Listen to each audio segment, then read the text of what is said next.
The media is the most powerful entity on earth. They have the power to make the innocent guilty, to make the guilty innocent, and that's power, because they control the mind of the masses. Malcolm X. We all have ties with the media every day, and sometimes we don't even have a clue about it, because we don't understand the different ways the media reaches out to us. I'm currently taking a speech class this semester, and we had a chapter over media literacy. I became very interested in this topic, so I decided to research it a little more. My speech today will show you the different ways the media reaches you and tell you why they do it. Today I will tell you first about agenda setting, second about social media, and third about gatekeeping. Every media outlet has an agenda. Some are the same, some are different, but they all have one. It is usually not hard to see what the agenda is. Fox News usually has a conservative agenda. The other three major media outlets have liberal agendas. I found this very troubling when I watched the news. I find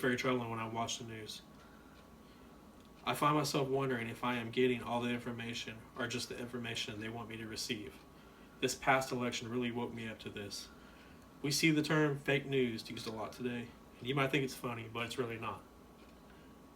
In February of 2003, a Florida Court of Appeals unanimously agreed that there is no rule against distorting or falsifying the news in the United States, and that's according to projectcensor.org.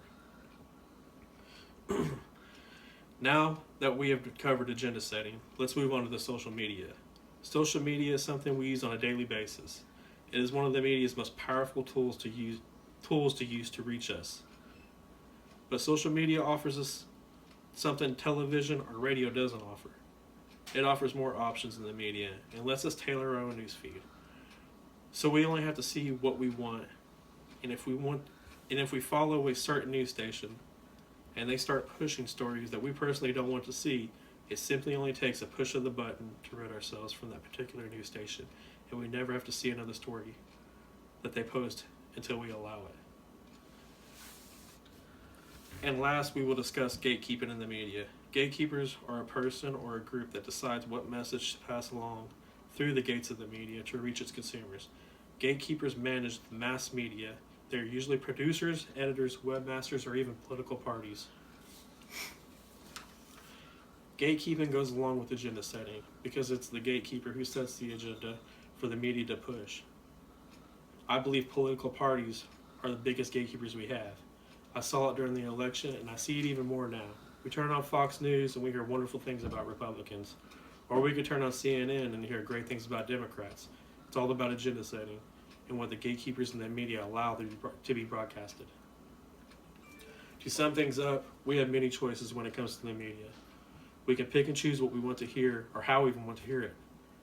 Our media is flawed and basically bought and paid for, but we have other options to get the truth in the media's news.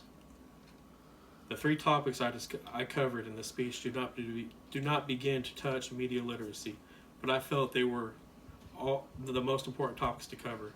I think social media is probably the most important subject of them all. It is something we all use and get our information from, and I feel everyone should know what it is. I think everyone should know it's probably our best option to receive news from, even though it's probably the most flawed with all the fake news that is usually posted. I want to thank everyone for taking the time out of their day to come listen to me, and thank you for the support. I'm very thankful.